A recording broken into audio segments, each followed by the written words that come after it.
Nos acompaña hasta ahora Guillermo Herrera, el presidente de la Cámara Colombiana de la Construcción. Presidente, buenos días y gracias por estar en Caracol Radio. ¿Cómo vamos? Gustavo, buenos días. Un saludo para todos ustedes en Caracol y por supuesto a toda la audiencia. ¿Ustedes quedan tranquilos con las explicaciones del ministro de Hacienda, con la ministra de Agricultura o no? No, nosotros seguimos levantando las alertas y la preocupación. Yo creo que en este proyecto falta todavía mucha pedagogía, y cuando uno escucha al ministro, a la ministra, al director del IGAC, haciendo pues estos llamados a la calma, y uno lee lo que está en el texto del proyecto, pues uno encuentra que pues alivios no va a haber. Lo que sí va a haber es un incremento en los topes que hoy tiene la ley para liquidar el impuesto predial. Ahora, presidente, los topes, el aumento puede ser del 50%, del 100%, de hasta el 300%, pero lo que el ministro recalca es que no serán del 300%, podrían ser hasta del 300% y solo en el 5% de los predios de este país se podría dar esa eventualidad. Sí, pues esa es una forma de presentarlo, pero igual ahí está el mensaje de mercado que manda la ley, ¿no? Y hay que aclarar una cosa, Gustavo. A veces pues hablamos de esto como si esta ley estuviera creando esos topes. Ya ustedes lo habían mencionado en la entrevista con el ministro. Topes ya tenemos en la ley 1995 del año 2019, y son topes que se crearon porque no había para los casos en que hubiera una actualización catastral. Esos topes, ¿qué característica tienen? Que ese incremento está vinculado al IPC. Como regla general para todos los predios, IPC más el 8%. Y para los que llamamos vivienda de interés social, que puede ser el 95% de los predios del país, es solamente el IPC. Pero digamos, hablemos de los de 135 para poner un ejemplo. La ley vigente hoy dice que se incrementa el IPC, ¿no? Y digamos que entonces para el otro año usted tiene un predio de 156 millones de valor catastral que le liquidan el impuesto. Su incremento máximo va a ser del 10% si la inflación para el otro año es 10%. Con el nuevo proyecto de ley no va a ser el 10%, porque dice que se incrementa en el 50%. Es decir, que puede ser 5 veces superior a lo que hoy tiene la ley vigente. Entonces, yo creo que, como lo dije al principio, aquí alivios no hay.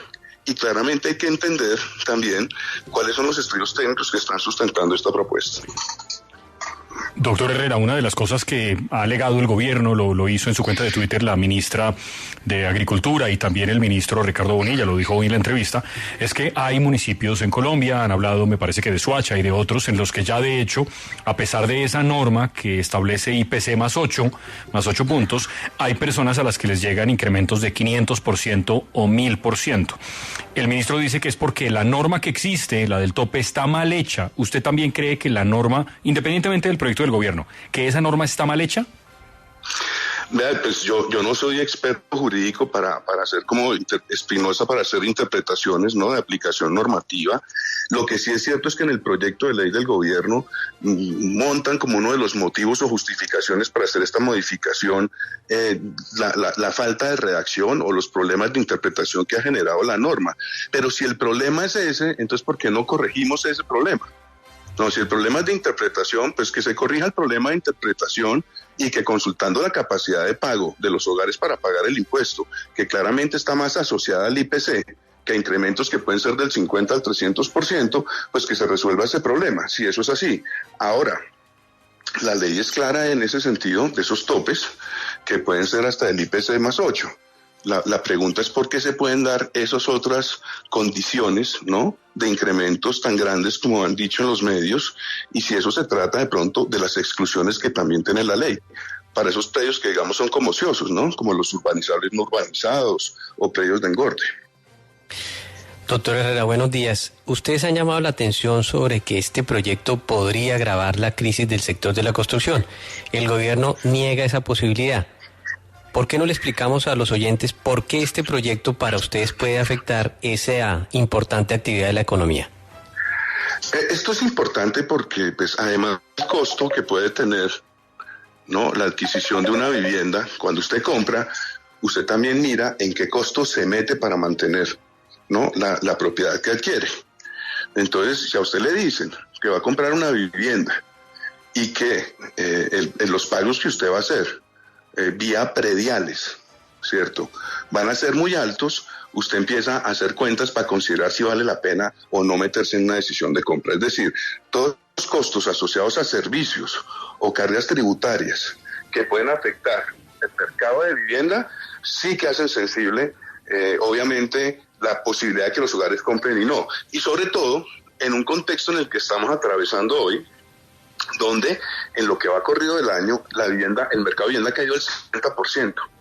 Y obviamente el otro año también vamos a tener problemas para recuperar el sector, porque de un lado, pues la tasa de interés, ¿no? O la inflación, pues todavía va a requerir un semestre más para poderse alinear con las necesidades del mercado. Y en segundo lugar, porque las medidas contracíclicas que ha anunciado el gobierno, pues todavía estamos esperando a que se desplieguen. Doctor Herrera, pero ¿cómo corregir entonces esta gran distorsión que hay en el país entre el avalúo catastral de muchos predios y la realidad de este valor? Pues yo creo que pues hay que buscar el remedio que necesita esa enfermedad. Y lo dijo el ministro, y creo que en eso sí estamos de acuerdo todos en el país. Lo que hay que avanzar rápido es en la actualización catastral del país. No puede ser que en promedio tengamos un rezago de 15 años. Hay municipios que tienen 20 y 30 años de rezago en la actualización catastral. Entonces, yo lo que creo es que el país lo que tiene que hacer es actualizar esos valores y aplicar unas reglas de actualización que consulten la capacidad de pago de los hogares. Pero no creo que además, pues como se plantea en el proyecto de ley, una de las cosas que se busca, además de corregir esas imprecisiones o esa falta de claridad para la aplicación de la norma, una de las cosas que busca es mejorar el nivel de recaudo. Y obviamente yo creo que, y vuelvo y lo digo, con esos topes no se generan alivios y sí se puede estar incrementando de manera grande el impacto en la capacidad de pago de los hogares de este tipo de impuestos. Doctor Herrera, bueno, y ni hablemos de los arriendos, porque cualquier cosa que toque al predial, al catastro y a su vez al predial también en los arriendos. Mire, una última inquietud es que la señora ministra de Vivienda publicó un comunicado titulado Señor Bruce McMaster, no diga más mentiras en materia de vivienda, y ese comunicado termina con una reflexión que ella plantea. Usted y yo, como economistas, sabemos que el mayor problema que enfrenta el sector de la vivienda son las tasas de interés. ¿Por qué no menciona esta variable en su entrevista en El Tiempo? ¿Está diciendo mentiras Bruce McMaster en materia de vivienda? Bueno, claramente cuando uno lee la entrevista que hace Bruce, pues yo no veo ahí ninguna mentira. Bruce dice que el mercado de vivienda cayó en casi la mitad en lo que va corrido el año. Eso es cierto, las ventas han caído un 48%, que los desistimientos están por encima del 90%, han crecido por encima del 90%, eso es cierto. 30,000 hogares dejaron de comprar vivienda, ya habían empezado el negocio, tuvieron que renunciar 30,000 hogares, de los cuales 22,000, 23,000 hayan comprado BIS. Eso es cierto. Y que los niveles de ejecución de Fonvivienda para el desembolso de subsidios es bajo a noviembre de este año, perdón, a octubre de este año, septiembre, octubre de este año, eso también es cierto. Yo no creo que Bruce haya hecho un manejo irresponsable de las cifras y pues obviamente todos sabemos que las tasas de interés han venido afectando el desempeño del mercado, pero también tenemos que ser claros, como lo dice la ministra en su propio comunicado, que las dificultades de financiación y los retos grandes que ha tenido el cambio de la política de subsidios, hay que reconocer que eso también ha afectado al desempeño del mercado. Presidente, muchas gracias, muy amable. A usted, Gustavo, un saludo grande para todos.